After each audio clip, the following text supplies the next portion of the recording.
또 가늠하게 함이요 또 누구든지 버린 여자에게 장가드는 자도 가늠함이니라. 아멘. 오전 시간에 다 못해서 조금 더 하겠습니다. 예루살렘으로도 말라 이는 큰 임금의 성입니다 말씀하셨죠. 그럼 예루살렘은 언제부터 가치가 있는 것입니까? 이스라엘 백성에게. 가나안 족속에게 속한 예루살렘은 아무런 의미가 없어요. 그렇죠? 그 사사기에 나오지만 유다 자손들이 예루살렘을 한번 쳐서 취하지요. 그러나 베냐민 지파는 예루살렘에 있는 여부스 족속을 쫓아내지 못함으로 오늘날까지 여부스 족속과 함께 예루살렘에 거합니다. 그 예루살렘에서 분명히 여호와께서 여호와의 도를 우리에게 가르쳐 주셨습니다. 그래서 그 도는 시편 119편 142절을 보시면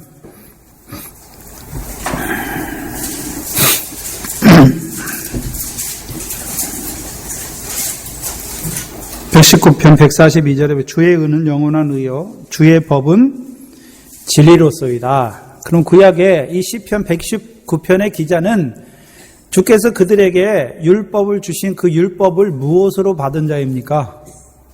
진리로 받은 자지요. 네? 그럼 그들이 그 율법을 하나님이 주신 이유가 무엇입니까? 거룩하게 하기 위해서. 출애굽기 19장에 보시면 하나님께서 율법을 그들에게 주셨죠. 왜 주셨습니까? 네? 율법을 주신 목적이 무엇입니까? 먼저 율법을 받은 자야 내 소유, 하나님의 백성이 되는 것이고 그 율법을 통해서 하나님의 백성을 뭐 하게 하십니까? 거룩하게. 첫 번째가 거룩하게죠.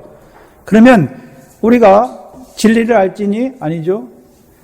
진리로 요한복음 17장에 진리로 저희를 거룩하게 하옵소서. 아버지의 말씀은 진리다라고 말씀해 주셨잖아요. 그 율법을 왜 주셨다고요? 거룩하게 하시려. 그럼 율법이 뭐란 말입니까? 율법이 뭐란 말입니까? 진리잖아요, 진리.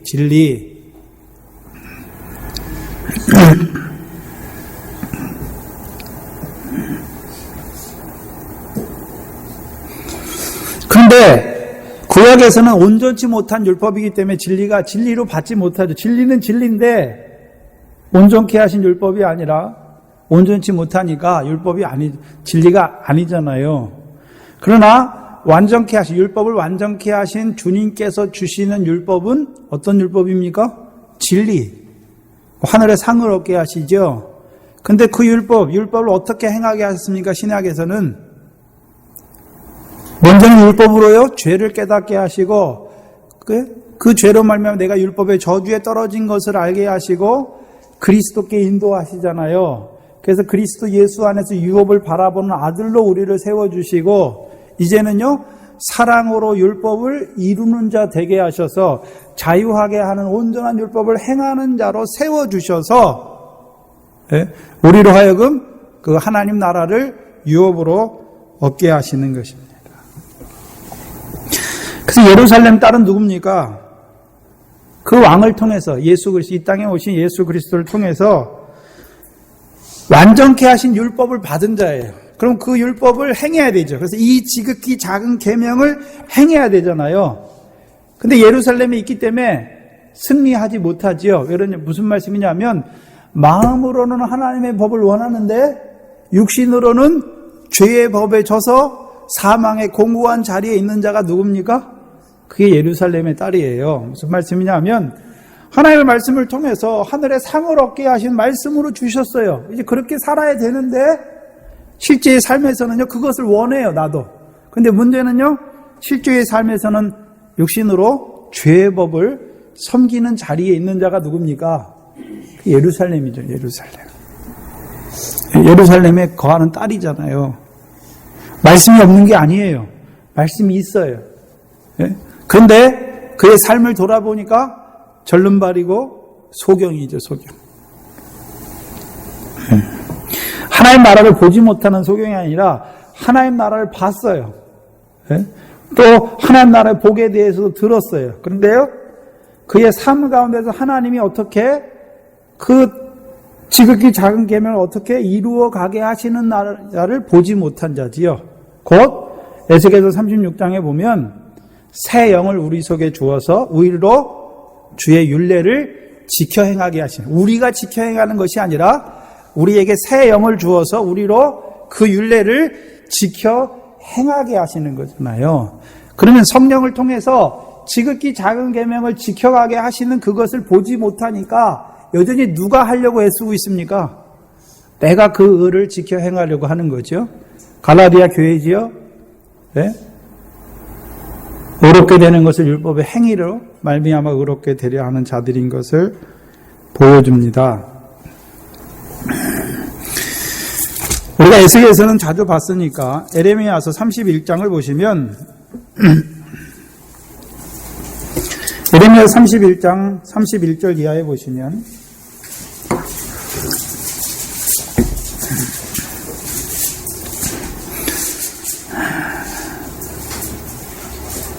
나 여호와가 말하노라 보라 날이 이르리니 내가 이스라엘 집과 유다 집에 새 언약을 세우리라. 새 언약이 무엇입니까? 그럼 옛 언약이 있었으니까 무슨 언약도 있습니까? 새 언약도 있지요. 그러면 새 언약은 누구를 통해 세워주셨습니까? 다윗의 자손으로 오신 예수 그리스도를 통해서 세우신 것이 무엇입니까? 그것이 새 언약이지요. 그래서 32절에 나 여호와가 말하노라. 이 언약은 내가 그들의 열조의 손을 잡고 애굽에서 인도하여 내던 날에 세운 것과 같지 아니할 것은 내가 그들이 남편이 되었어도 그들이 내 언약을 파하였습니다. 그럼 육적 이스라엘에 대해서 말씀하시죠. 그들에게 하나님이 언약을 주셨죠. 율법이 무엇입니까? 언약이에요. 네?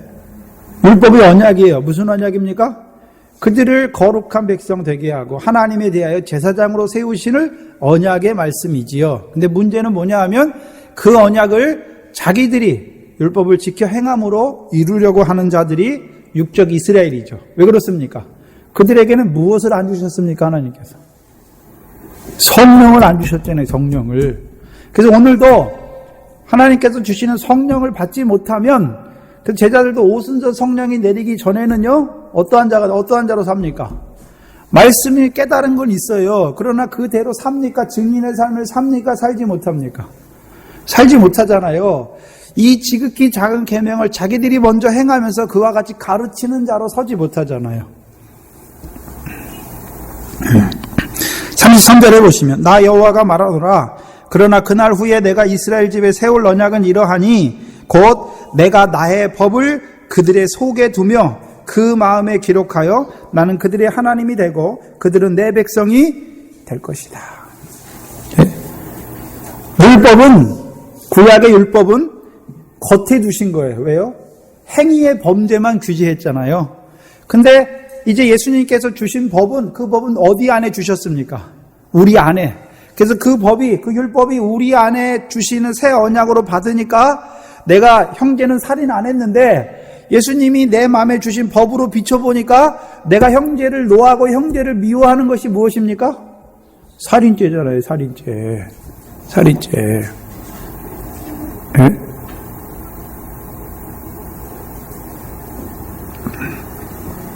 그 죄를 통해서 에스겔서에서는요 우리 마음에 굳은 마음을 제하여 버리는 거죠.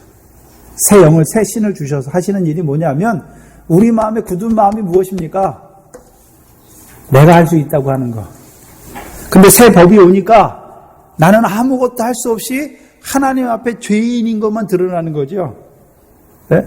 그래서 굳은 마음이 전에는 내가 할 수 있다고 했는데 이제는요 나는 율법의 저주를 받을 수밖에 없으니까 누구에게 나갑니까? 그리스도의 은혜 앞에 나가는 거죠. 네? 그들에게 이제 새 영을 주어서 뭐 하게 하십니까? 내 율례를 지켜 행하게 하고 내 규례를 행하는 자 되게 하시는 거죠.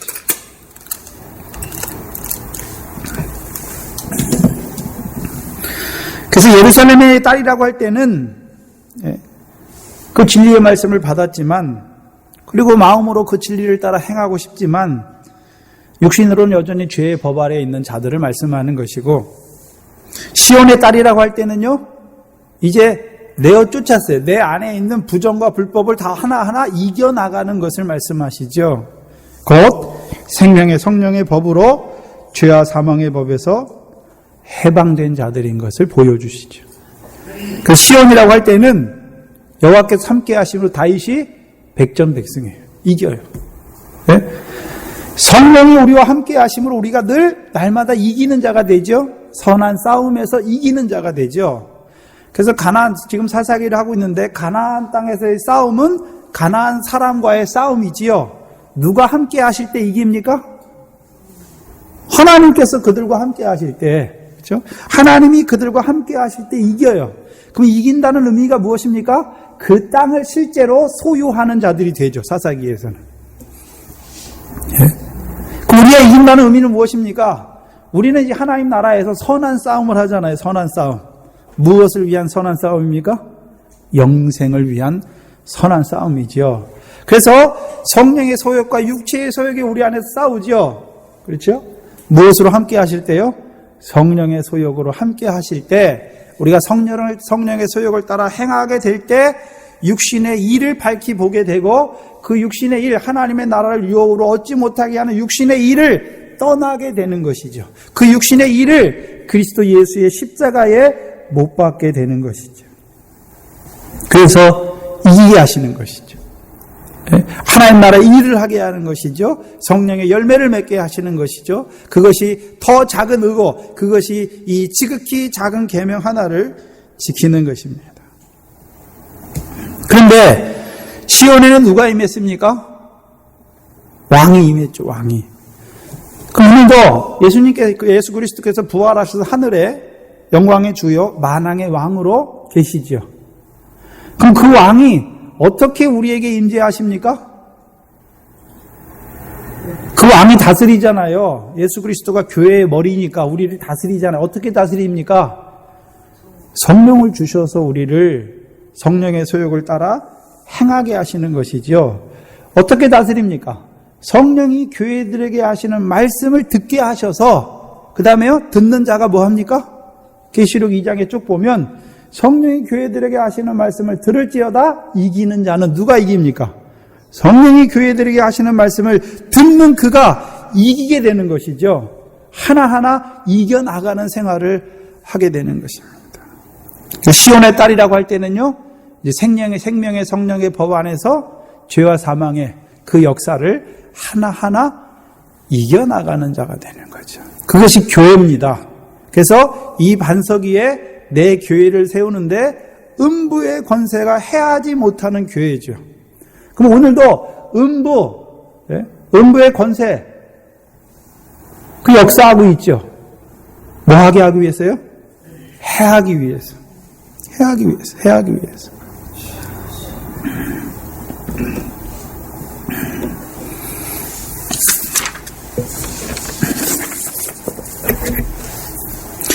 사도행전 7장을 한번 보시면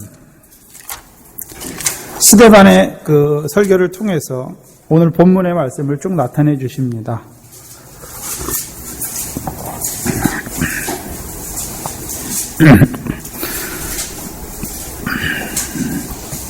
(7장) 46절부터 50절까지 보시면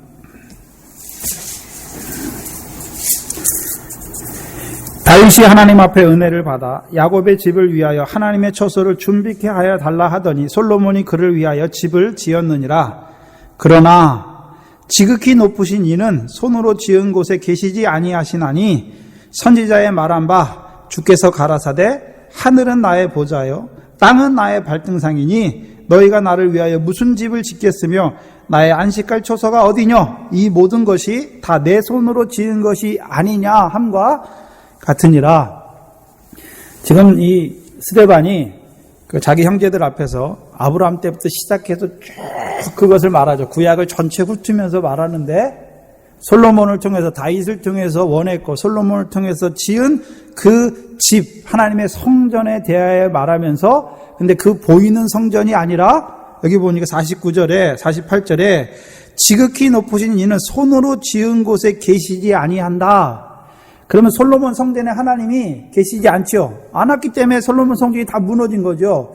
만약에 솔로몬 성전에 하나님이 계셨다면, 참으로 계속해서 계셨다면 어떻게 됩니까? 무너질 수가 없죠. 네? 그 솔로몬 성전이 무너지는 역사를 에스겔서에서 보여주시죠. 그래서 에스겔서에서 하나님의 신이 성전에서 올라가세요. 그리고요, 성전 동편산으로 가세요. 뭐가 떠났단 말입니까? 여호와 영광이 그 성전에 떠났지요. 그리고 그 여호와 영광이 어디 나타납니까? 스발 강가에 있는 에스겔에게 나타나잖아요. 네? 그래서 하나님께서 너희가 가는 바벨론 그 땅에서 내가 너희와 함께 거하여 너희 성전이 되겠다 말씀하시죠. 네? 그러면 보이는 성전, 성막과 성전은 무엇을 예표해 주시기 위해서 보여주신 것입니까? 참된 성전을 보여주시기 위해서 주신 것이잖아요. 근데 여기 보니까 지극히 높으신 이는 손으로 지은 곳에 계시지 아니하시니 선지자로 말한 바 말씀하시죠. 주께서 가라사대 하늘은 나의 보좌요 땅은 나의 발등상이니 너희가 나를 위하여 무슨 집을 짓겠으며 나의 안식할 처소가 어디 있느냐. 그럼 스데반이 지금 예수님께서 마태복음 5장에서 맹세에 대해서 말씀하신 것을 꿰뚫고 있는 거잖아요. 지금 그렇죠? 그것을 그대로 쓰고 있으니까 또 그것을 구약의 솔로몬을 통해서 지은 성전과 지금 비교해서 쓰고 있잖아요. 그럼 스데반은 뭘 보고 있단 말입니까?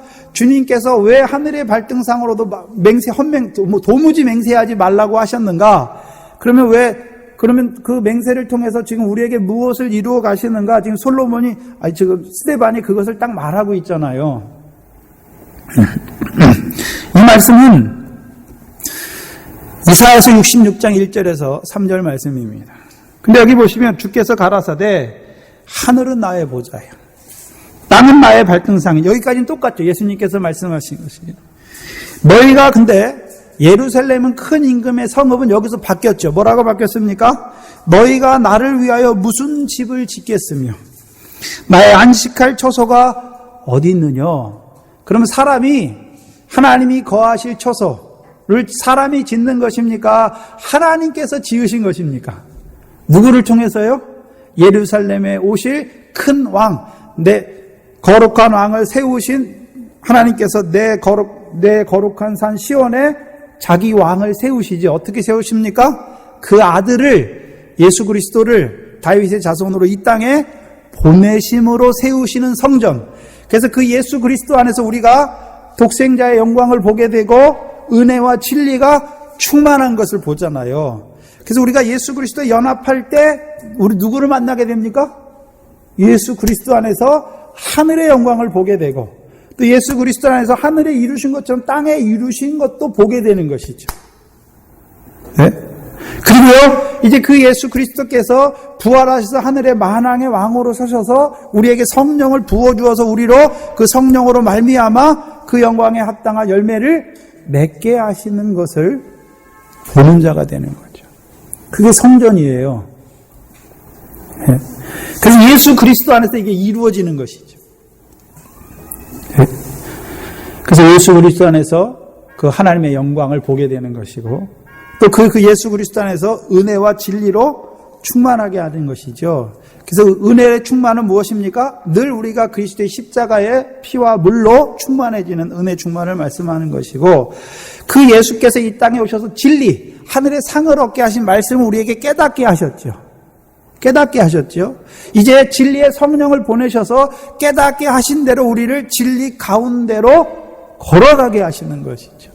그것이 하나님께서 이루시는 것입니다. 그래서 50절에 보시면 이 모든 것이 다 내 손으로 지은 것이 아니냐 말씀하신 것입니다. 네. 그럼 하나님께서 손으로 지으신 것이 무엇입니까? 네? 하나님의 손으로. 그럼 하나님의 손이 있습니까? 하나님 영이신데? 그럼 하나님께서 오늘도 하늘에서 이루신 것처럼 땅에서도 이루어가는 그 역사를 행하고 있는 것을 보여주시는 것이죠. 네. 하나님께서 살아계신데 그럼 살아계신 하나님께서 오늘 뭐하고 계십니까? 네? 복음을 통하여 하나님의 백성들을 그리스도와 접붙여 주시고 그 안에서요 이제 성령을 통하여 하늘의 산 소망을 바라보는 자로 세워주시고 이제 그 산 소망을 따라서 성령을 예수 그리스도를 통해서 부어주는 성령으로 말미암아 그 하늘의 기업을 잇는 자로 세워가게 하시는 거죠. 그것이 누가 하시는 일입니까? 하나님께서 만드시고 하나님께서 주관하시고 하나님께서 섭리하시고 하나님께서 오늘도 우리와 함께 하셔서 이루어 가시는 일입니다.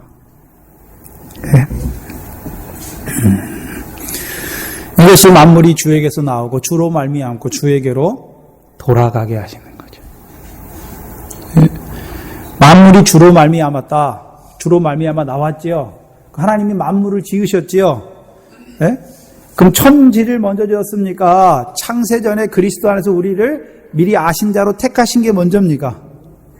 택하신 게 먼저지요. 그렇죠? 먼저죠. 그럼 택하시기만 했습니까? 그들이 받을 상과 영광을 예비해 두셨습니까?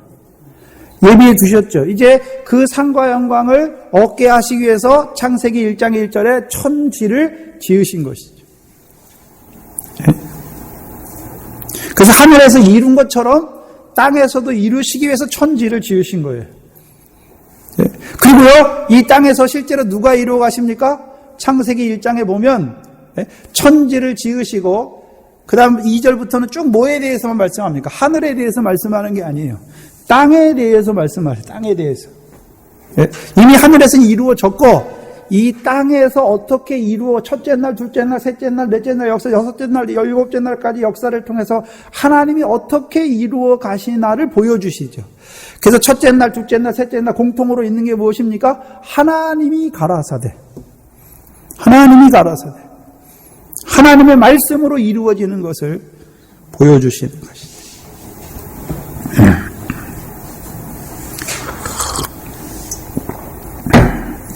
그러면 저와 여러분이 해야 되는 것은 무엇입니까, 이제? 옳다, 아니라. 네. 그러면 뭐가 옳다, 아니라 하는 것입니까?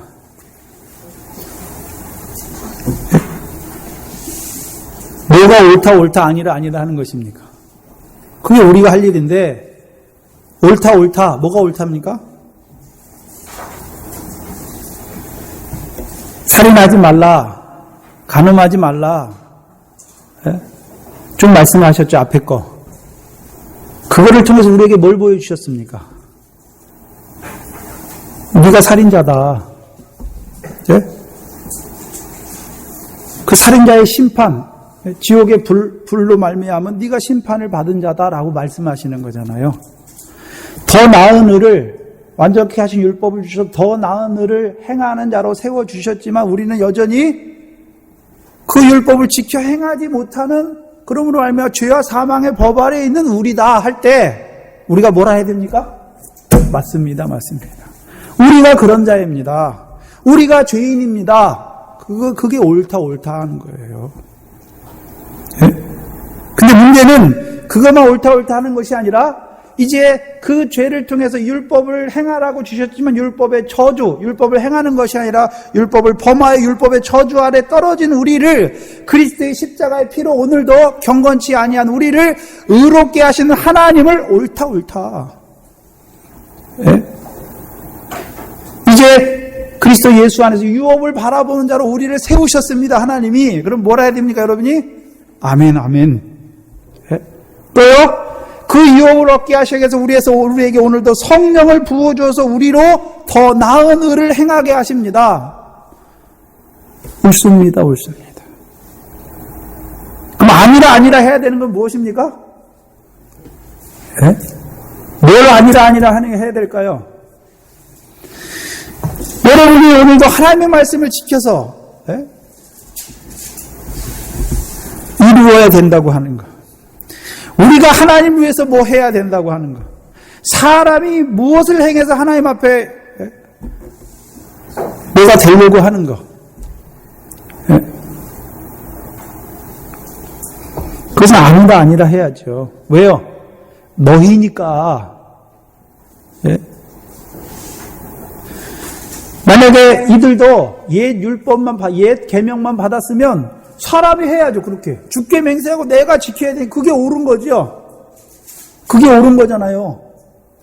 여러분들이 예전에 율법 아래 행할 때에는 내가 하나님 말씀 듣고 내가 그대로 살고 내가 지키고 내가 해야 되잖아요. 그게 옳은 거였고. 네? 그게 옳은 거라고 생각했잖아요. 그리고요, 하나님이 은혜를 해주신다고 그러면 아니라고 우리가 해야 된다고. 네? 또요, 하나님이 하늘에서 우리를 택했다고 그러면 아니라고 우리는 세상에서 난 자가 예수 믿어 천국 가야 된다고. 그게 옳다고 하던 자잖아요. 근데 하늘에서 이루신 것, 땅에서 이루신 것, 이루어 가시는 것을 보는 자들은 이제 바뀌는 거죠. 무엇이 옳다 합니까? 무엇을 아니라 합니까?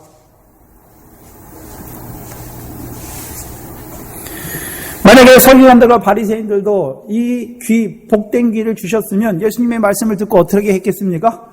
옳다. 근데 그들은 어떻게 합니까? 오히려 대적하는 자가 되잖아요. 대적하는 자가.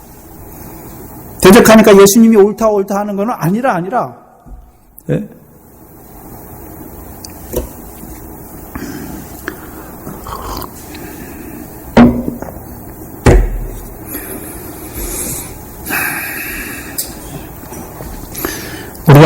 우리의 머리털 하나라도 희거나 검게 할 수 없는데, 우리가 어떻게 하늘의 상을 얻게 하시는, 우리가 지금 눈으로 볼 수 없고 할 수도 없는 이 세상의 모든 것을 다 죽어도 바꿀 수 없는 그 영광에 합당한 것을 우리가 맺는다고 하는 것이 가능한 것이 아니죠.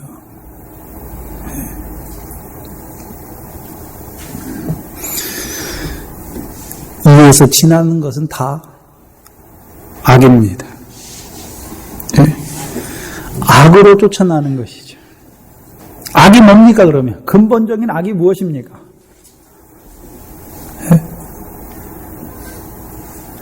하나님께서 보실 때 근본적인 악이 무엇이죠?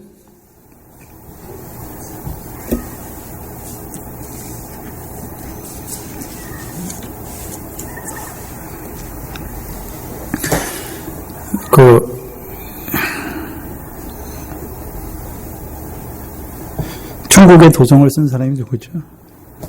갑자기 생각이 안 나네.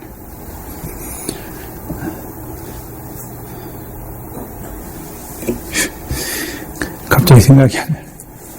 고백론, 참회론 쓴 사람이 누구죠? 네? 네? 아우구스티누스. 맞나요? 네. 그분이 악에 대해서 이제 고백론을 읽어보니까 악이 뭔지, 그분의 책을 읽어보니까 악이 뭔지 딱 한마디로 말했어요. 악은 하나님에 대한 것이잖아요. 그럼 악의 근본이 뭐냐? 교만입니다. 교만.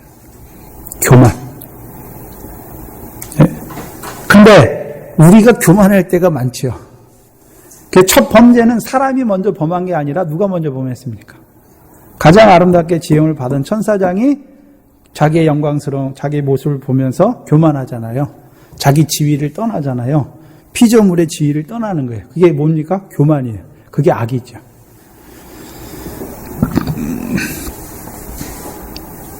그럼 우리가 해야 되는 것은요? 하나님이 하시는 거 보고 옳다. 우리가 뭐 한다고 하는 거 아니라 하는 것이죠.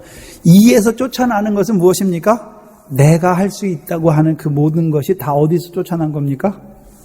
교만한 것으로부터, 악으로부터 쫓아난 것을 보여주시는 것이죠. 근데 문제는 우리 안에 무엇과 무엇이 함께 있습니까? 선과 악이 함께 있지요. 선과 악이 함께 있지요. 그 선은 누가 주신 것입니까? 네? 선한 일을 위해서 하나님이 주신 거잖아요, 우리 안에. 네? 근데 우리 안에 동시에 뭐가 있습니까? 악한 것이 우리 안에 동시에 있지요. 네? 그래서 우리가 옳다 아니라 하는 그 자리를 벗어나서 내가 지극히 작은 거 하나라도 할 수 있다고 할 때는 그것이 누구를 쫓아난 것이라고요? 악을 쫓아난 것인 것을 보여주시는 것입니다. 그래서 우리는 무엇을 주관하거나 무엇을 다스리거나 무엇을 우리가 행할 수 있는 게 아니에요. 예? 다만 우리가 할 수 있는 것은요, 우리에게 주신 믿음과 믿음의 분량과 선한 양심을 따라서 뭐 하는 것입니까? 분별하는 거예요. 옳다, 아니라.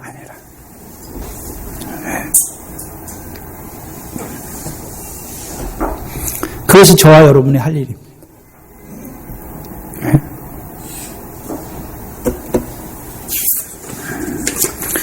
그것이 하나님의 하나님 되심을 인정하는 거예요. 우리가 잘못하면 하나님의 하나님 되심을 축소하고 나의 나됨을 나타낼 때가 많죠. 무엇을 통해서요? 헛된 맹세를 통해서. 우리가 할 수 있다고 하는 그것을 통해서. 우리의 교만을 통해서. 우리의 악을 통해서. 그 실제적으로 악이 뭔지를 봐야 돼요. 하나님께서 육적 유대인들을 왜 불법을 행했다라고 말합니까? 자기 의를 의지함으로 하나님의 의를 복종치 않은 거예요. 하나님의 의를. 자기 의는 뭡니까? 내가 하나님 말씀 지켜서 행하려고 하는 자기 의잖아요. 하나님이 미워하시는 것은 물론 우리 속에 있는 부정도 미워하시지만 더 미워하는 것이 무엇입니까? 불법입니다. 불법.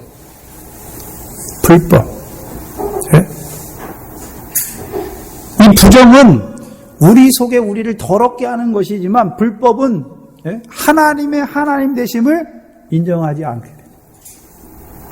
문제는 믿는 우리가 하나님의 하나님 되심을 더 인정하지 않는다는 문제가 있는 거죠. 예수님께서 제자들에게 도무지 맹세하지 말라 말씀하시고 옳다 아니라 그것만 하라. 이에서 쫓아나는 것은 악이다 말씀하셨죠. 그 제자들에게 더 나은 의, 그렇죠? 천국에서 크게 하시는 그 의, 착한 행실을 행해야 되는 자들임에도 불구하고 그들이 어떤 자임을 보여주십니까? 아무것도 할 수 없는 것. 다만 옳다 아니라만 할 수 있는 자들인 것을 보여주시죠. 그래서 우리가 더 나은 의, 이 지극히 작은 계명을 지키는 것이 우리가 지키는 것이 아니라 하나님께서 성령으로 함께 하셔서 그 율례를 지켜 행하게 하시는 것을 옳다 하는 자로 세워가시는 것이죠. 그것이 저와 여러분입니다. 이게 우리예요.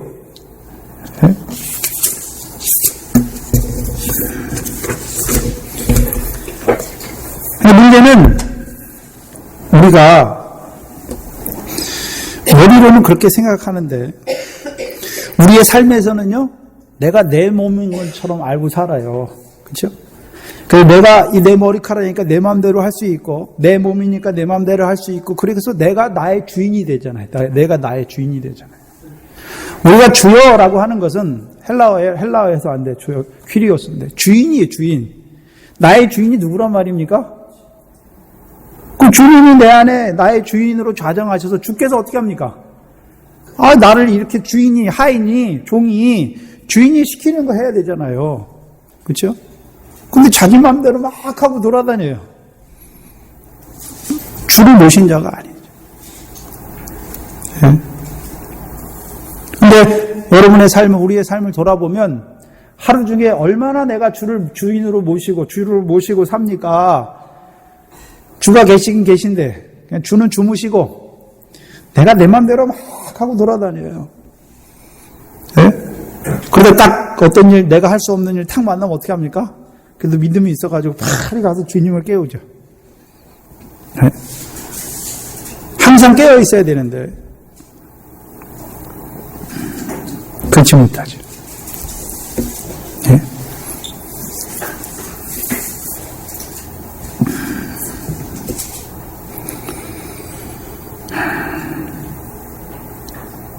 그럼 내가 지극히 작은 의를 행한다고 하는 거.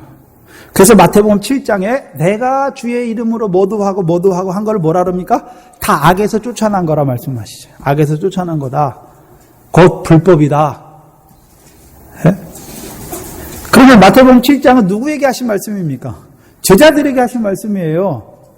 그러면 제자들 중에서도 불법을 행하는 자들이 있단 말입니까? 없단 말입니까? 있을 것을 말씀해 주시잖아요. 있을 것을.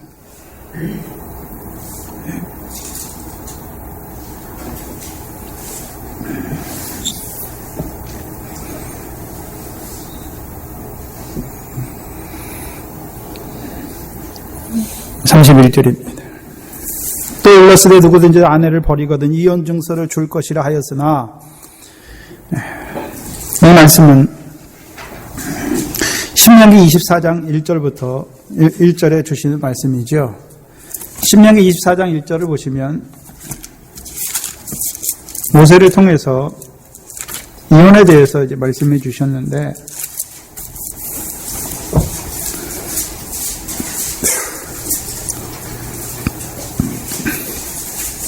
옛 계명이죠. 24장 1절에 사람이 아내를 취하여 데려온 후에 수치되는 일이 그에게 있음을 발견하고 그를 기뻐하지 아니하거든 이혼 증서를 써서 그 손에 주고 그를 자기 집에서 내어 보낼 것이요. 네. 마태복음 19장을 보시면 예수님 당시에 바리새인과 서기관들이 어떤 생각을 했는지 우리가 살펴볼 수 있는데요. 마태복음 19장 3절에 보시면, 그리고 예수님 제자들도 그 당시에 살았으니까, 그 당시 서기관들과 바리새인을 통해서 주시는 말씀을 받은 자들이었으니까, 먼저 19장 3절 이하에 보시면 바리새인들이 예수께 나와 그를 시험하여 가로되 사람이 아무 영고를 물론하고 아내를 내어 버리는 것이 옳으니까. 근데 모세는 아내를 내어 버리는 그 일을 그에게 수치되는 일이 발견되거든 말씀했죠. 그리고 그것을 자기가 참으면 되는데 그것 때문에 그를 기뻐할 수 없으면 이혼 증서를 써서 내보내라 말씀했는데, 여기 19장에 와서 보면, 마태복음 19장에 보면 사람이 아무 영고를 물론하고, 그럼 수치가 있단 말입니까? 수치 없이도 그냥 내보낼 수 있다는 말입니까? 8절에 보시면, 19장 8절에 보시면 7절에 예수 여짜오되 그러하면 어찌하여 모세는 이혼 증서를 주어서 내어버리라 명하였나이까. 8절에 예수께서 가라사대 모세가 너희 마음에 뭐함을 인하여요? 완악함을 인하여, 완악함을. 그런데 모세 때에는 어떤 여자에게 수치가 되는 것을 발견하고 그를 기뻐하지 아니함으로 내어 주었죠. 그런데 모세 때보다 더 완악해져가지고 이때는 수치되는 일도 필요 없어요. 물은 연고 없어. 그냥 너랑 살기 싫어. 그럼 어떻게 됩니까? 아무 연고를 물론하고 그 아내를 내어버리는 것이 옳으니까 더 완악해지고 있지요. 근데 예수님이 살던 시대를 그 연구에는 많은 그 논문, 그때 기록된 문서들을 살펴보면 그 당시에 그 대표되는 학파, 랍비가 2명이 있는데요. 힐렐과 샴마이가 있습니다. 그래서 랍비 힐렐을 따르는 자들은 힐렐 학파, 그 다음에요. 샴마이를 따르는 학파가 샴마이 학파입니다. 그런데 샴마이 학파는 좀 보수적으로 그걸 풀어요. 그래서 지금 옛 사람의 말한 바를 너희가 들었으나 모세를 통해서 말씀했고 그것을 서기관이나 바리새인들 통해서 풀어줬잖아요. 회당에서. 그러면 예수님의 제자들은 그것을 들었지요. 근데 샴마이 학파는 그 모세를 통해서 주신 신명기 24장 1절을 엄격하게 해석해서 그 수치되는 일은 음란이라고 해석해요. 그래서 음란의 일 위에는 여자를 이혼 증서를 쓰지 못하게 해요. 그래서 그 당시 유대인들이 똑같이 율법을 지키는 것이 아니라 율법을 어떻게 해석해주는 랍비를 쫓아서 그 하나님의 말씀을 그렇게 듣는 거예요. 오늘도 하나님의 말씀이 있는데 주의 종들이 다 똑같은 말 합니까? 다 어떻게 그 하나님의 말씀을 어떻게 풀어주느냐에 따라 다 다르지 않습니까? 그 예수님 당시에도 그랬단 말입니다. 회당이 여러 군데 있잖아요. 예? 그래서 예수님이 자기 고향 회당에 들어가시잖아요. 그 여러 회당에 가시잖아요. 근데 힐렐학파는 좀 넓게 해석했어요. 그래서 심지어 힐렐학파는요, 음식을 태운 것도 여자의 수치되는 일로 여겨서 그것을 기뻐하지 않으면 여자를 내보내는 거예요. 이혼 증서를 써서.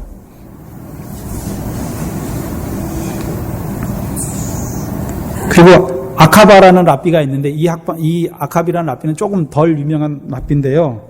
이 사람은 자기 아내보다 더 아름다운 여인을 위해서는 이혼해도 된다라고까지 해석을 하는 사람이.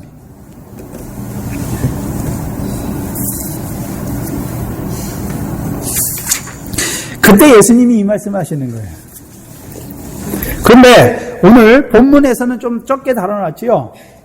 음행의 연고 외에는 아내를 내어 버리는 자는 간음하는 자다. 그러면 그때 음행의 연고 위에 대부분의 그 신뢰를 쫓아서 자유로운 해석을 많이 했어요. 그 당시에 사람들이. 그래서 틈만 잡아가지고 여자를 내어 보내는 거죠. 그래서 우리가 그것이 어디 또 나옵니까? 말라기 2장에 보면 그들이 얼마나 자기 조강지처를 내어버렸는지, 어려서 취한 아내에게 괴사를 행했는지 하나님께서 그것을 꾸짖으면서 말씀하시잖아요.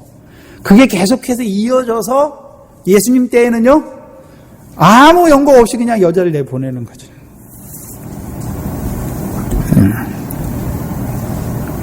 근데 19장 말씀을 잘 보면 제자들, 그 바리새인들이 묻는 관점, 바리새인들은 뭐에 대해서 묻습니까? 바리새인이 묻는 것과 예수님의 대답이 핀트가 조금 어긋나 있어요. 바리새인은요, 이혼의 조건이 무엇인지를 묻잖아요. 근데 예수님은 4절부터 뭐라고 대답하십니까?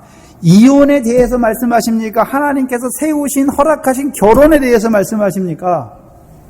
그러면 그 바리새인들이 왜 그렇게 이혼을 아무 연고 없이도 이혼하는 그런 상태까지 이르렀습니까?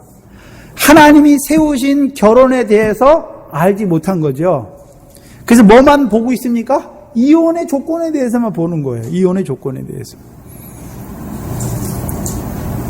근데 예수님의 대답은요, 하나님이 왜 남녀를 지으셨고 그들을 한 몸이 되게 하신 것에 대해서 말씀하시잖아요. 그렇죠? 그래서 예수께서 4절에 보면 예수께서 대답하여 가라사대 사람을 지으신 이가 본래 저희를 남자와 여자로 만드시고, 잘 보세요. 5절에 보시면 말씀하시기를 이러므로 사람이 그 부모를 떠나 아내와 합하여 그 둘이 한 몸이 될지라. 그렇죠? 이것은 어디 나오는 말씀입니까?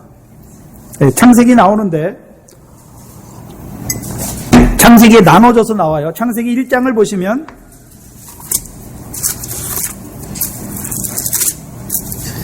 1장 27절에 보시면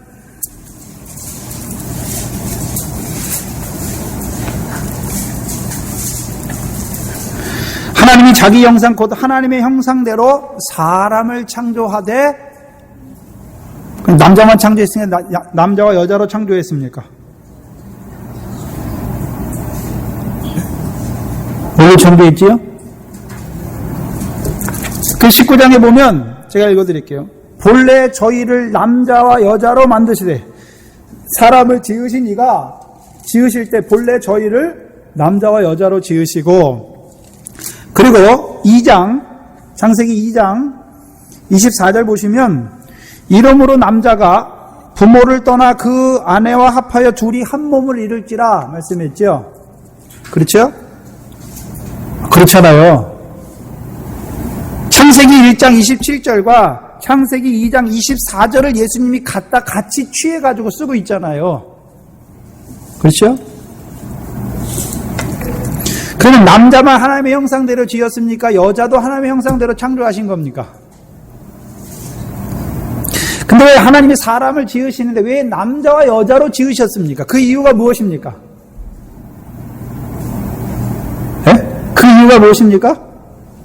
남자가 부모를 떠나 여자와 합하여 한 몸을 이루시기 위해서 남녀로 창조하신 거예요. 네? 그래서 하나님께서 천지를 지으시고 사람을 지으시고 세우신 첫 번째 제도가 무엇입니까? 결혼이에요. 결혼. 그럼 왜 하나님이 결혼이라는 제도를 두셨을까요? 남녀를 통해서 생육하고 번성하게 하시기 위해서요. 번성하게 하시기 위해서. 그런데 문제는 창세기 2장에 남자 여자가 나오잖아요. 근데 창세기 2장의 남자는 어떤 남자입니까? 그냥 흙으로 하나님이 지으신 남자입니까? 그 코에 생기를 불어넣은 생명의 남자입니까? 생명의 남자잖아요, 생명의.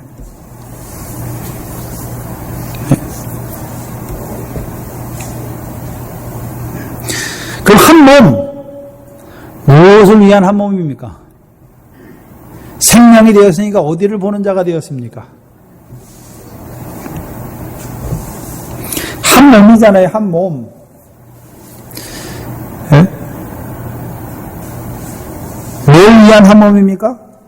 베드로전서 3장 7절에 잘 나오잖아요. 남편들아, 이와 같이 지식을 따라 너희 아내와 동거하고, 지식이 뭡니까? 하나님께서 왜 남녀로 창조하셨고 그들을 남편이 부모를 떠나 그 아내와 합하여 한 몸이 되게 하신 그게 지식이에요. 하나님이 남녀로 결혼을 통해서 한 몸이 되게 하신 그 지식을 가지는 자가 되어야지요. 아내와 동거하고 저는 더 연약한 그릇이요 또 생명의 유업을 함께 받을 자. 한 몸이니까 어떤 몸입니까? 생명이 된 한 몸으로서 무엇을 바라보는 자요? 생명의 유업을 함께 바라보는 한 몸을 이룬 자잖아요. 네? 그럼 그들이 부부가 되어서 뭘 바라보고 있습니까? 생명의 유업을 함께 바라보는 한 몸이 된 것을 말씀하시잖아요.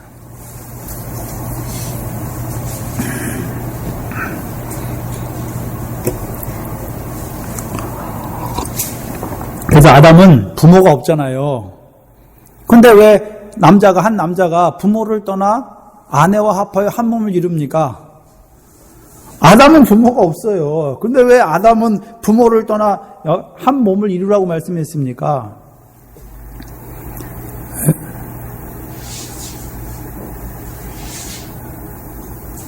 예수님께서 세상에 있는 자를 너희 부모라 하지 말라. 하늘에 너희 아버지가 계시다라고 말씀했죠. 예? 생명이 될 때 누구를 보게 됩니까? 물론 육신의 부모도 있지만 영원한 아버지 하나님을 보게 되는 것이죠. 그럼 영원한 아버지 하나님을 봤다는 것은 무엇이 생겼단 말입니까? 동일한 유업을, 생명의 유업을 함께 받은 자가 된 것을 말하는 것이죠. 그럼 그들이 그 몸으로 사는 거죠. 그들이 육신의 정욕을 즐기기 위해 사는 것이 아니라 이제 육신으로 사는 동안 생명의 유업을 함께 받을 자로 협력해서 살아가는 거죠.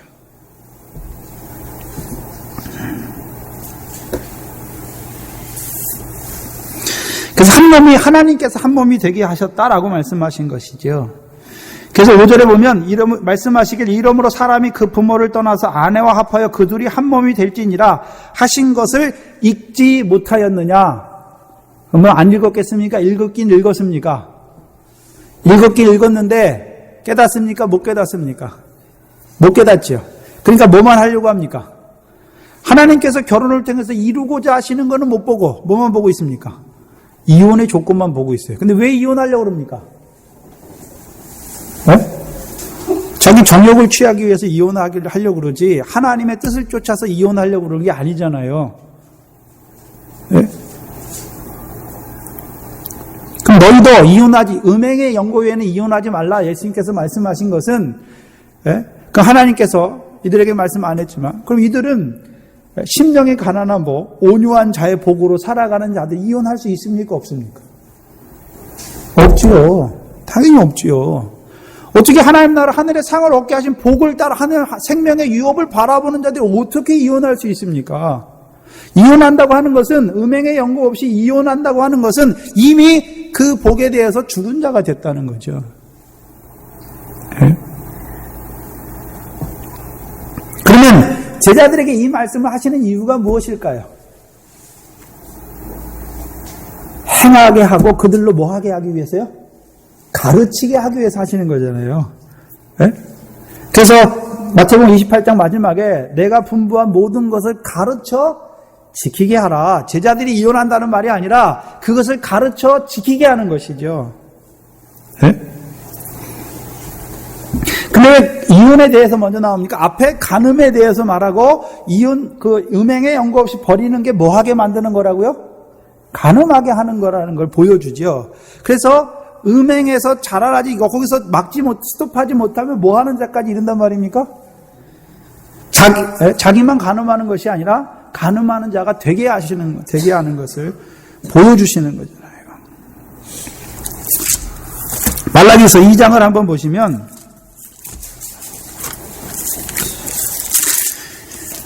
오늘날에 예수 믿는 사람들도 너무 많이 이혼하지요. 왜 그렇습니까? 하나님이 결혼을 통해서 뭘 이루는지 몰라요. 뭘 이루어 가시는지 모르는 거죠.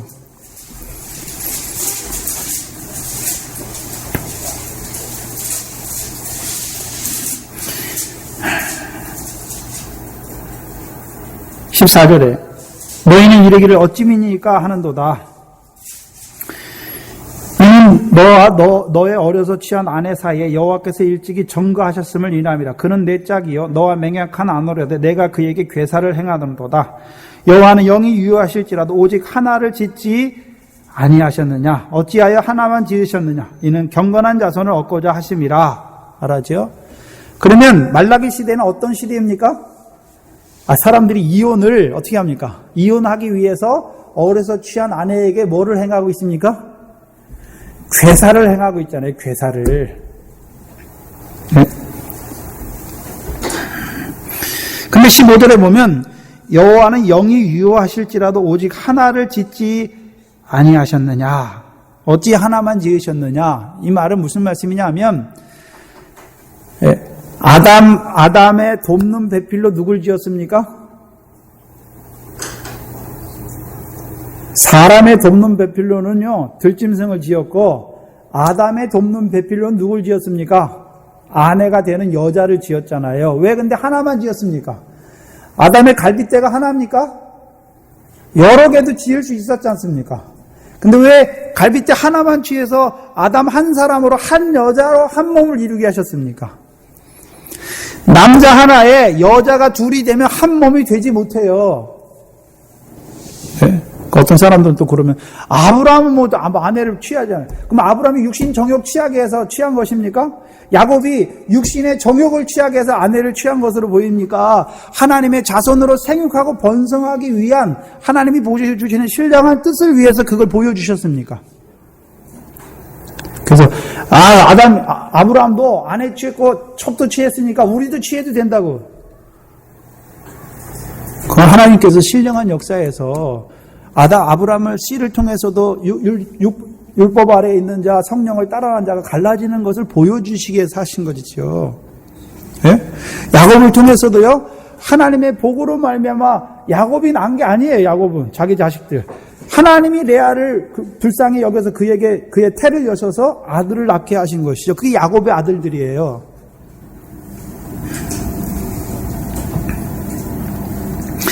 왜 한 여자를 지으셨습니까? 한 몸이 되게 하시기 위해서. 그러면 한 몸을 통해서 한 몸은 무엇을 바라보는 한 몸입니까? 생명의 유업을 바라보는 한 몸이에요. 근데 그렇게 하신 이유가 무엇이라고요? 여기 보니까 경건한 자손을 얻고자 함이라. 뭘 얻기 위해서요? 무엇을 얻기 위해서 하나님께서요? 경건한 자손. 그러면 이혼해가지고 낳는 자녀들은 경건치 않습니까? 예? 그러면 예수 안 믿는 사람들도 이혼 안 해가지고 자녀 낳은 자들은 다 경건한 자들입니까? 아니죠. 그들은 경건한 자들이. 예? 한 몸이 되어서 하나님께서 주실 유업을 같이 바라보는 자가, 생명이 된 자가, 성령을 따라난 자가 자녀를 키울 때도 어떻게 키웁니까? 주 안에서 주의 교훈과 훈계로 양육하니까 그도 하나님 앞에 경건한 자손으로 키우는 것이지, 하나님 없는 자가 어떻게 자녀를 하나님 앞에 경건한 자로 키울 수 있습니까? 없어요.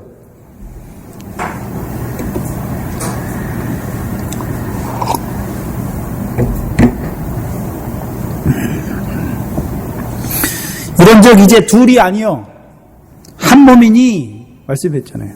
그럼 여러분 한 몸인데 한 몸에서 이걸 떼낼 수 있습니까? 없습니까? 그러면 이혼하려고 하는 자는 한 몸으로 살고 있습니까? 두 몸으로 살고 있습니까? 두 몸으로 살고 있어요. 두 몸으로. 하나님이 결혼을 통해서 무엇을 이루고자 하신 역사를 보지 못하고 있단 말입니다.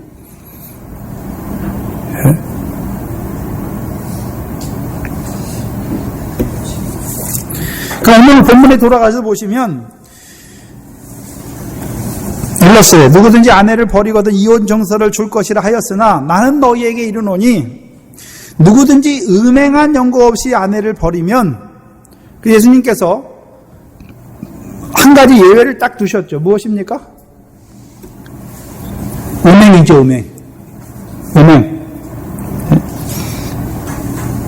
그 음행을 했으면, 그럼 여자만 음행을 한 걸 말합니까? 이제 예수님 때에는 그 문화가 어떻습니까? 가부장적인 문화예요. 모든 것이 남자에 의해서 되는 문화잖아요. 여러분이 아는 로마 있잖아요, 로마. 로마가 얼마나 법이 발달했습니까? 근데 그 로마는 그 주인 남편, 아내도 재산이에요, 재산. 소유예요, 소유. 남편의 소유예요. 그래서 아내가 뭐 유명한 것이 아니라 아내는 그 자손을 잇기 위한 하나의 소유물로 갖는 거예요. 그 로마 시대는요, 성이 얼마나 타락했냐면 남편이 자기 집안에 있는 어떤 여자와도 관계를 할 수가 있어요. 근데 그게 간음이 아니에요, 로마법에서는. 그게 상식이에요, 그 나라에서는. 그 로마 시대에는. 그래서 사도 바울이 로마서를 쓸 때, 남자가 남자에게 하지 못할 짓을 하잖아요. 그래서 로마 시대에는 황제도 나이 든 남자가, 돈 있는 나이 든 남자가, 명예가 있는 어린 남자들하고 관계하는 것도 그게 저기가 아니에요. 그래서 로마에서는요, 사랑을 어떻게 아름답게 하느냐에 관심이 있었지, 그것이 이성인지 동성인지 그건 상관없어요. 로마에서는. 그래서 로마의 황제들이요, 별장을 지어놓고 그 소년들이, 어린 애들 있잖아요. 그게 떼거질이 있어요. 근데 악한 황제가 어떻게 하냐면요, 하다가 심심하면 어떻게 하냐, 걔들을 절벽으로 데리고 가서 하나씩 떨어뜨려 죽이면서 그걸 쾌락을 느끼는 거예요.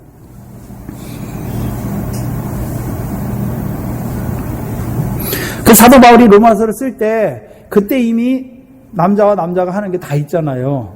그 로마 시대가 그런 시대예요, 로마가. 근데 그런 시대에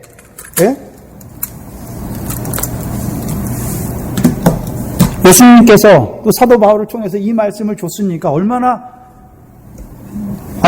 완전히 자기들이 상상할 수 없는 것을 말씀하셨잖아요.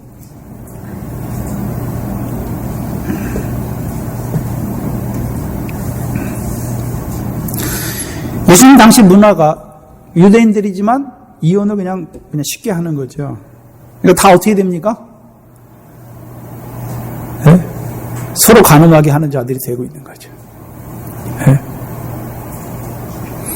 그래서 나는 너희에게 이르노니 누구든지 음행한 연고 없이 아내를 버리면, 말씀했잖아요, 이는 저로 간음하게 함이요.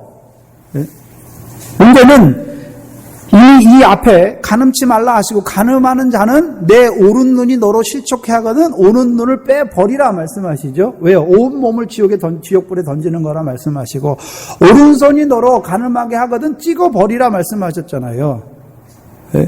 그러면 내 눈이 나로 간음하게 하는 것도 나를 실족하게 하는 건데, 그것도 내 눈을 빼내고 내 손을 자르는 자가 되어야 되는데, 남으로 간음하게 하는 그 죄는 얼마나 더 크고 있습니까? 그럼 자기만 간음하고 있습니까? 남도 간음하게 하고 있습니까? 실족해 하는 자인 것을 보여주시죠.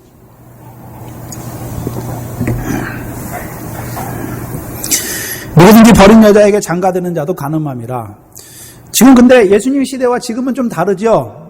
그래서 지금은 이제 이 기독교 가치관이 다 전 세계로 퍼지는 바람에 지금은 다 1대1의 결혼을 하잖아요, 대부분에. 그래서 이슬람은 아직도 여자를 4명까지 취할 수 있어요. 그 법이에요. 여자를 4명까지 취할 수 있어요. 자기 부인을 아내로 맞을 수 있어요. 정식 아내로. 근데 옛날에 그 우즈베키스탄에서 온, 저희가 이제 시골에 농장할 때 우즈베키스탄에서 온 애들이 있는데,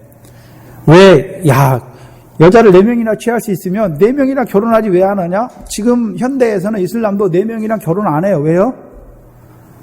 2명만 있어도 집안이 시끄러워서 보니까 못 살아요. 그리고요, 요즘엔 거기도 먹고 살기 힘들어서 한 집안을 먹여 살리는 것도 힘든데 2 집안은 더 먹여 살리기 힘들어요. 그래서 그들이 그걸 법으로는 있는데, 이제 돈이 많은 사람 지금도 해요. 그러나 대부분의 사람들은 그거 못해요. 예? 그리고 그런 사람들, 그런 가정들 보잖아요. 그럼 이제 그 돌아가는 꼴을 보면 안 되니까, 집안이 안 되니까 그렇게 하지도 않아요.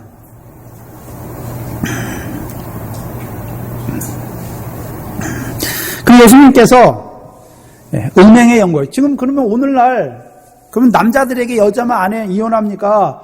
여자도 남편이 음행하면 이혼할 수 있습니까? 있어요. 문제는 음행이죠, 음행.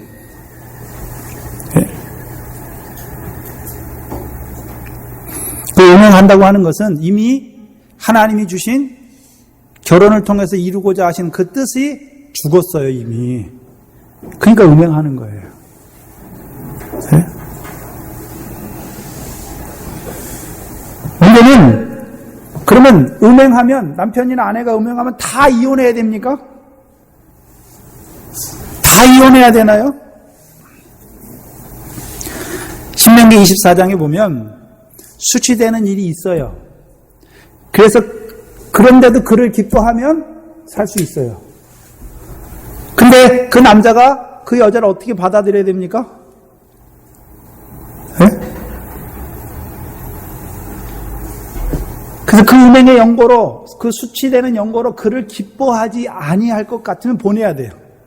근데 그 수치되는 일에도 불구하고 그로 말미암은 기쁨이 넘치면 살 수 있어요. 네.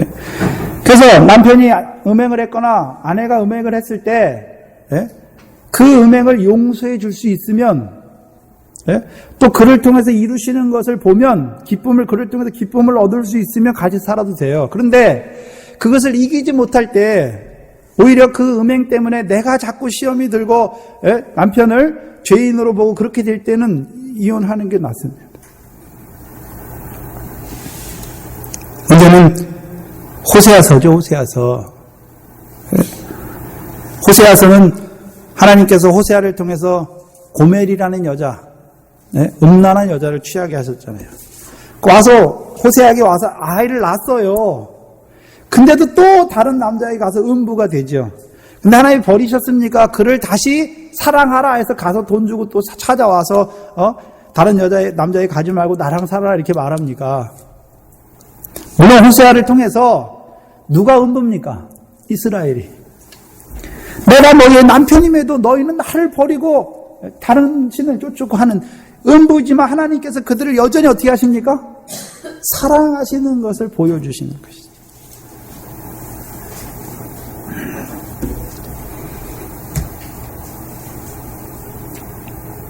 창조와 같이 타락한 이스라엘을 사랑하신 하나님의 사랑을 보여주시는 것입니다. 그래서 그 사랑으로 자라난 자들은 감당하면 돼요. 근데 그걸 감당하지 못하는 사람들은 이혼하는 것도 죄가 아닙니다. 근데 오늘날은 음행의 연고가 아니라 여러 가지 연고로 이혼을 하잖아요. 그럼 그리스도인들이 무엇 때문에 이혼할 수 있을까?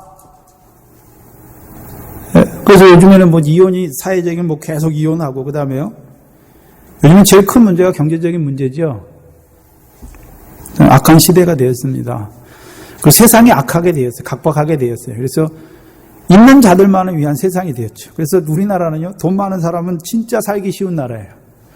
미국 같은 나라에서, 미국이나 유럽 같은 나라에서 우리나라 대기업 사장들이 짓는 범죄를 하면 그 사람들은 거의 재산 몰수에다 거의 25년, 30년씩 감옥에 가요. 근데 우리나라는요, 돈만 있으면 다 되고, 정치 권력만 있으면 다 넘어가는 거죠. 그래서 법이 지켜지지가 않아요. 그래서 법이 항상 강자들을 위해서 이렇게 되는 거잖아요. 그래서 우리나라 상속법을 보면 삼성이 재산을 상속을 하면 세법이 다 바뀌어요. 상속법이. 왜요? 상속세를 안 내려고 그 법을 교묘히 피해가서 하니까 악한 자들이죠. 문제는 세상이 악한 것이 아니라 그리스도인들도 악해요. 요즘에 그리스도 얼마나 많이 이혼합니까?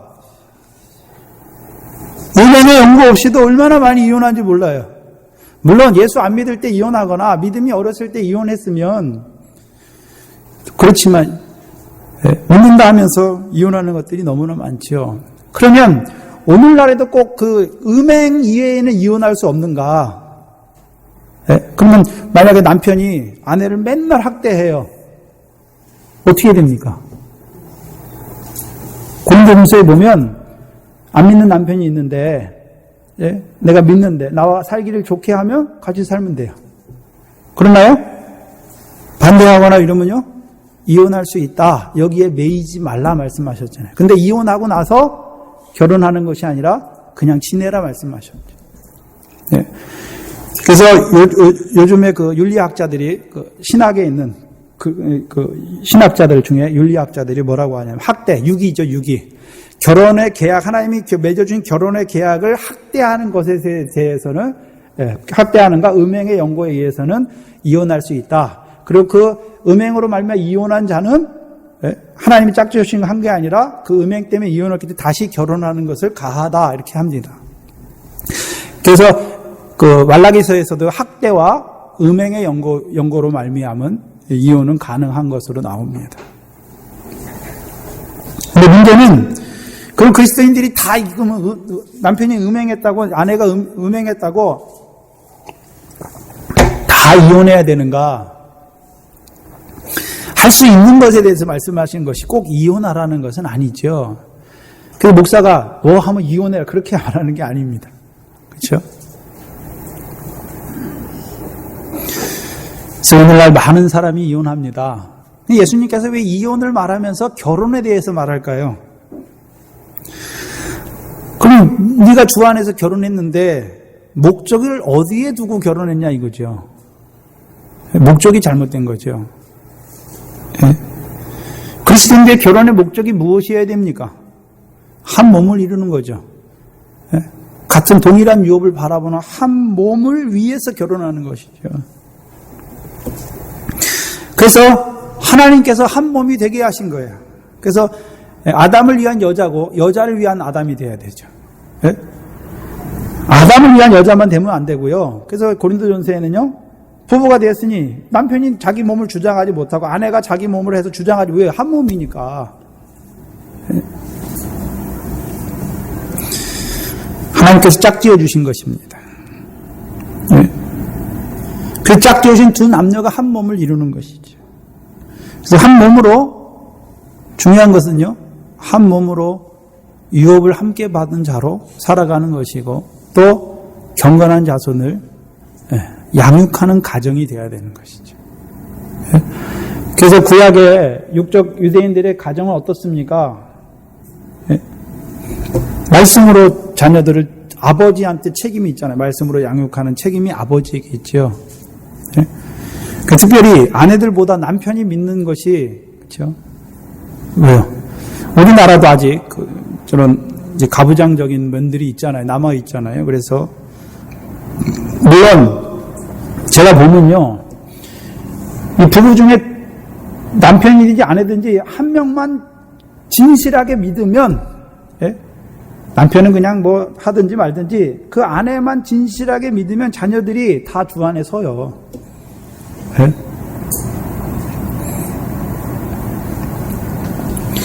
물론 부부가 함께 동일한 유업을 바라보고 나가면 좋지요.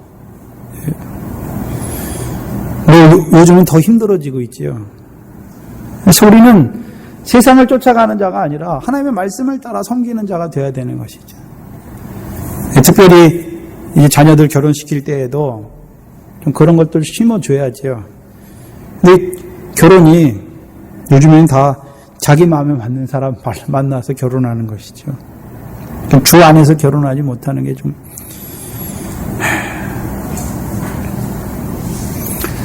참 요즘은 결혼의 목적이 서로 세상에서 잘 먹고 잘 살기 위해서 결혼하죠. 지난번에 소망교회나 저 온누리교회나 보니까 거기 청년들이 몰려요. 왜 몰리나 봤더니요. 좋은 결혼하기 위해서. 저희 같은 교회에 오면 무슨 좋은 남녀를 만나겠습니까? 거기 청년들이 몰려요. 그래서 근데 다 청년들이 좋은 직업을 가진 청년들이 거기 다 있어요. 그리스도 믿는 대개 거기 가 있죠. 왜? 좋은 배우자 만나려고. 결혼의 목적이 어디 있는 것을 밝히 안다면 이용할 수가 없지요. 또 그 안에서 살아가는 두 짝이 되었으면, 두 짝으로 한 몸이 되었으면 하나님의 일에 힘쓰는 자가 되어야 되죠. 네? 나누는 것이 아니라 합하는 거예요. 합하는 거. 교회도요. 그래서 이 남녀를 통해서 그리스도와 교회의 관계에 대해서 말씀하시죠. 네? 그리스도와 교회에 대해서. 결국 남편은 자기 아내를 그리스도께서 교회를 사랑하듯이 사랑해야 되는 거죠. 그럼 아내를 사랑하면서 그리스도의 사랑을 배우게 되는 거죠. 또 여자는 남편에게 순복함을 통해서 교회가 그리스도께 어떻게 순복해야 되는지를 서로 배워가는 거죠. 그래서 피차에 복종하는 거죠. 그 부부관계죠.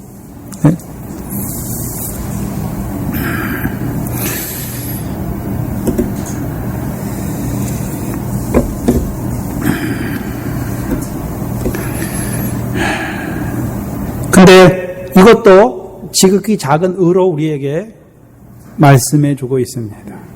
그러면 물론 저와 여러분은 이렇게 하라는 것이 아니라 가르치라는 것이죠. 네? 제자들에게 주신 것은 무릇 일을 행해야 되는 것도 있지만, 그럼 제자들 중에 말씀 듣고 이혼한 자들이 있을까요? 없겠죠. 그럼 그들이 뭐 해야 됩니까? 그 당시 사회에, 그렇죠? 그 당시 사회가 어떤 사회입니까? 그 이혼을 밥 먹듯이 하는 그 사회에 이제 말씀으로 부르심을 받은 자들에 대해서 어떻게 그들을 가르쳐야 되는지를 말씀해 주는 거죠. 특별히 오늘 우리 사회가 이제 먹고 사는 것이나 여러 가지 문제로 이혼이 너무나 자연스럽게 이루어지잖아요. 네? 그럼 그 이혼이 우리나라의 독특한 그런 문화가 아니죠. 미국 문화가 유입되면서 다 온 거죠, 우리나라에. 그렇죠?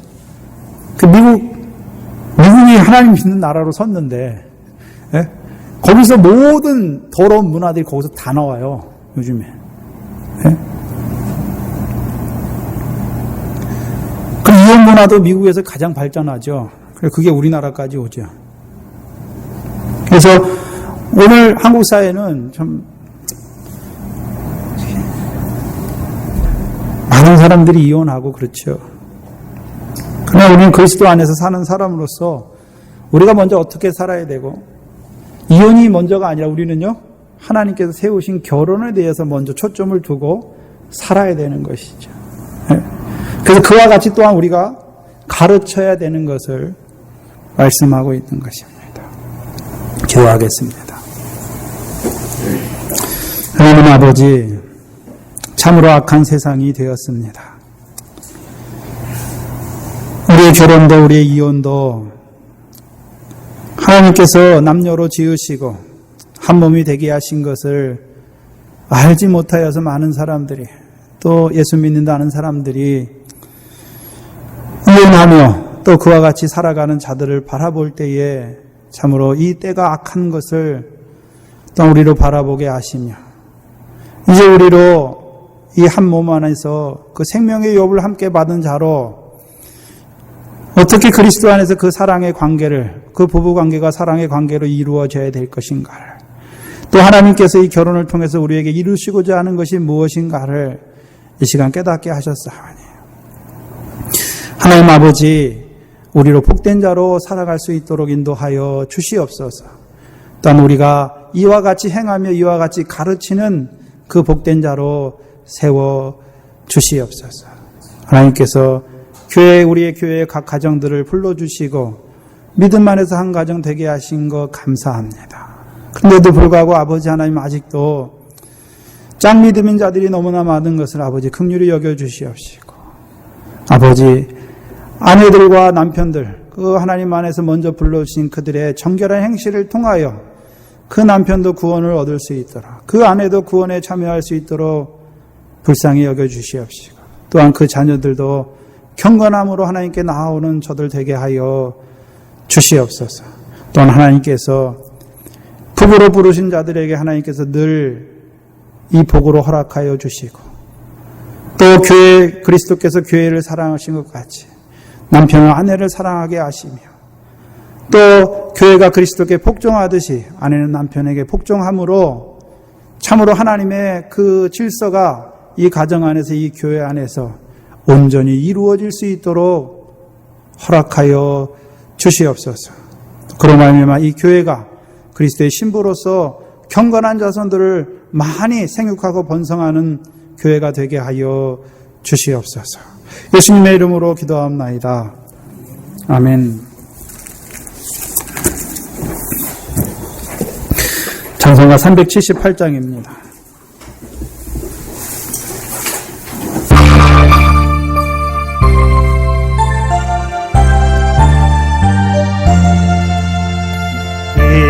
이전에 주님을 내가 몰라 영원의 주님을 비방해 지극한 은혜 내게 넘쳐 날 불러 주시니 고마워라. 나 받은 달란트 얼마건가 나 힘써 그것을 남기어 갑절로 주님께 바치오며 충성된 종상 드시리. 전하고 무능한 나에게도 귀중한 직분을 맡기셔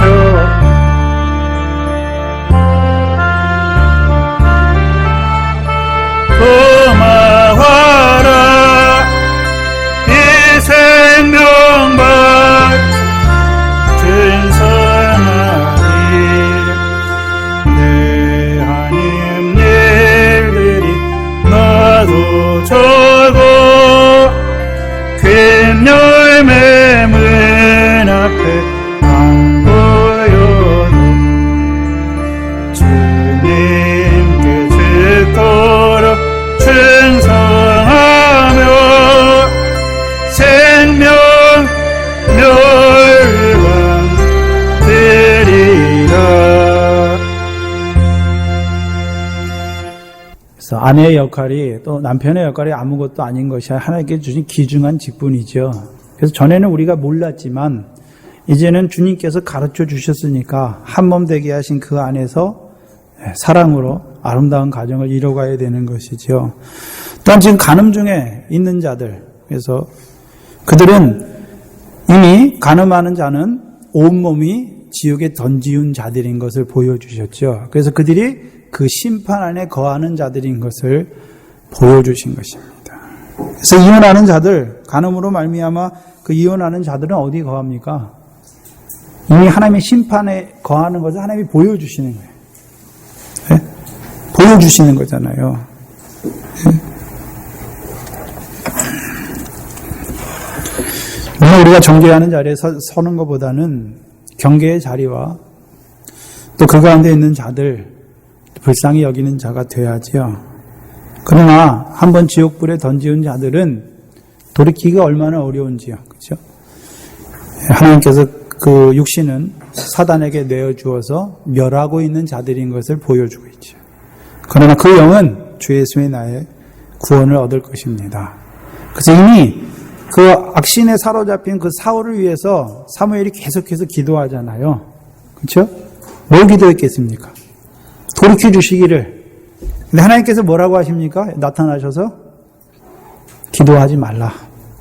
이미 사단에게 내어주신 것을 말씀하는 것입니다. 기도문으로 예배를 마치겠습니다. 하늘에 계신 우리 아버지, 이름이 거룩히 여김을 받으시고 나라의 임하옵시고 뜻이 하늘에서 이룬 것 같이 땅에서도 이루어지이다. 오늘날 우리에게 일용할 양식을 주옵시고 우리가 우리에게 죄 지은 자를 사해 주옵시고 우리 죄를 사해 주옵시고 우리를 시험에 들게 하지 마옵시고 다만 악에서 구하옵소서. 나라와 권세와 영광이 아버지께 영원히 있사옵나이다. 아멘.